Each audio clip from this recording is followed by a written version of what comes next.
ಅಯೋಧ್ಯೆಯ ರಾಮ ಮಂದಿರದಲ್ಲಿ ನಡೆದ ದೇಣಿಗೆ ಹಗರಣ ಪ್ರಕರಣಕ್ಕೆ ಸಂಬಂಧಿಸಿದಂತೆ ಮಹತ್ವದ ಬೆಳವಣಿಗೆ ನಡೆದಿದೆ. ಉತ್ತರ ಪ್ರದೇಶದ ಪೊಲೀಸರು 8 ಆರೋಪಿಗಳೊಂದಿಗೆ ಸಂಪರ್ಕ ಹೊಂದಿರುವ ಸ್ಥಳಗಳಲ್ಲಿ ದಾಳಿ ನಡೆಸಿದ್ದಾರೆ. ಪೊಲೀಸ್ ಮೂಲಗಳ ಪ್ರಕಾರ ಶೋಧದ ಸಮಯದಲ್ಲಿ ಆಭರಣಗಳು, ನಗದು ಮತ್ತು ಹಲವಾರು ಆಸ್ತಿಗೆ ಸಂಬಂಧಿಸಿದ ದಾಖಲೆಗಳು ಸೇರಿದಂತೆ ಅಮೂಲ್ಯ ವಸ್ತುಗಳನ್ನು ವಶಪಡಿಸಿಕೊಳ್ಳಲಾಗಿದೆ.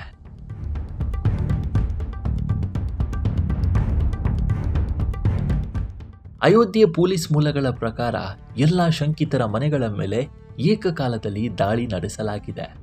ಟಿನು ಎಂದು ಗುರುತಿಸಲಾದ ಆರೋಪಿಯಿಂದ ತನಿಖಾಧಿಕಾರಿಗಳು ಆಭರಣಗಳು ಮತ್ತು ಪ್ರಮುಖ ದಾಖಲೆಗಳನ್ನು ವಶಪಡಿಸಿಕೊಂಡಿದ್ದಾರೆ ಎಂದು ವರದಿ ಆಗಿದೆ. ಉಳಿದ ಆರೋಪಿಗಳಿಂದಲೂ ಇದೇ ರೀತಿ ಆಭರಣಗಳು ಮತ್ತು ಪ್ರಮುಖ ದಾಖಲೆಗಳನ್ನು ವಶಪಡಿಸಿಕೊಳ್ಳಲಾಗಿದ್ದು, ಇದು ಅಯೋಧ್ಯೆ ಹಗರಣ ಪ್ರಕರಣಕ್ಕೆ ಸಂಬಂಧಿಸಿದಂತೆ ನಡೆಯುತ್ತಿರುವ ವಿಚಾರಣೆಯನ್ನು ಮತ್ತಷ್ಟು ಬಲಪಡಿಸಿದೆ.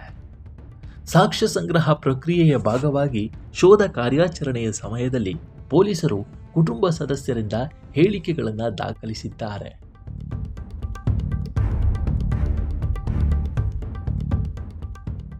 ಅಯೋಧ್ಯೆ ರಾಮ ಮಂದಿರಕ್ಕೆ ಭಕ್ತರು ನೀಡಿದ ಕಾಣಿಕೆ ಹಣ ದೋಚಿದ್ದ ಆರೋಪಿಗಳ ಬ್ರಹ್ಮಾಂಡ ಭ್ರಷ್ಟಾಚಾರ ದಿನೇ ದಿನೇ ಬೆಳಕಿಗೆ ಬರ್ತಾ ಇದ್ದು, ಅತ್ಯಂತ ಕಡಿಮೆ ವೇತನ ಹೊಂದಿದ್ದ ದೇಗುಲದ ಕೆಲ ಸಿಬ್ಬಂದಿ ಹಣ ಎಣಿಕೆಗೆ ನಿಯೋಜಿತ ಗುತ್ತಿಗೆ ಸಿಬ್ಬಂದಿ ಅತ್ಯಲ್ಪ ಅವಧಿಯಲ್ಲೇ ಐಷಾರಾಮಿ bike, car, flat, farm house ಖರೀದಿಸಿದ್ದು ಕಂಡುಬಂದಿದೆ.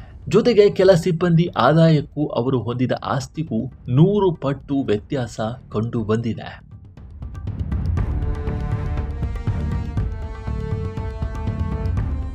ಹುಂಡಿ ಹಣ ಎಣಿಕೆಗೆ ನಿಯೋಜಿತರಾಗಿದ್ದ ಅನುಕಲ್ಸ್ ಮಿಶ್ರಾ, ಆತನ ಭಾವ ಲವಕುಶ್ ಮಿಶ್ರಾ ಈ ಹಿಂದೆ ಬಡವರಾಗಿದ್ದರು. ದೇಣಿಗೆ ಹಣ ಎಣಿಸುವ ಕೆಲಸಕ್ಕೆ ಸೇರಿದ ಬಳಿಕ ಐಷಾರಾಮಿ ಜೀವನ ಪ್ರಾರಂಭಿಸಿದ್ರು ಅಂತ ತಿಳಿದು ಬಂದಿದೆ. ತನಿಖಾಧಿಕಾರಿಗಳಿಂದ ನೆರೆಹೊರೆಯವರು ಈ ಮಾಹಿತಿ ನೀಡಿದ್ದಾರೆಂದು ಮಾಧ್ಯಮಗಳು ವರದಿ ಮಾಡಿವೆ. ಅನುಕಲ್ಪ್ ಮೊದಲು ಮಂದಿರದ ಕೆಲಸಕ್ಕೆ ಸೇರಿದ್ದ. ನಂತರ ಬಂದು ಲವಕುಶ ಮಿಶ್ರಾನನ್ನು ಎಣಿಕೆ ಕೆಲಸಕ್ಕೆ ಸೇರಿಸಿಕೊಂಡ.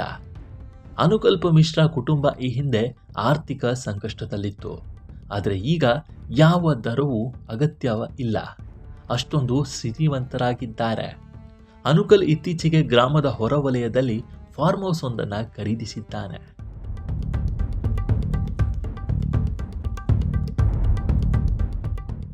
ಕಳೆದ ವರ್ಷ ಅಯೋಧ್ಯೆಯಲ್ಲಿ 65 ಲಕ್ಷ ರೂಪಾಯಿಗಳ ಮನೆಯನ್ನು ಖರೀದಿಸಿದ್ದಾನೆ. ಈಗಾಗಲೇ ಒಂದು ವಾಹನವಿದ್ರೂ ಮತ್ತೊಂದು ಸ್ಕಾರ್ಪಿಯೋ SUV ಬುಕ್ ಮಾಡಲು ಮುಂದಾಗಿದ್ದ ಅಂತ ಗೊತ್ತಾಗಿದೆ. ಅವನ ಭಾವ ಲವಕುಶ್ ಬಾಡಿಗೆ ಮನೆಯಲ್ಲಿ ವಾಸಿಸ್ತಾ ಇದ್ದವನು ಇತ್ತೀಚೆಗೆ 1 ಲಕ್ಷ ರೂಪಾಯಿಗಳಿಗೂ ಹೆಚ್ಚು ಬೆಲೆಯ ಬೈಕ್ ಖರೀದಿಸಿದ್ದಾನೆ ಎಂದು ತಿಳಿಸಿದ್ದಾರೆ.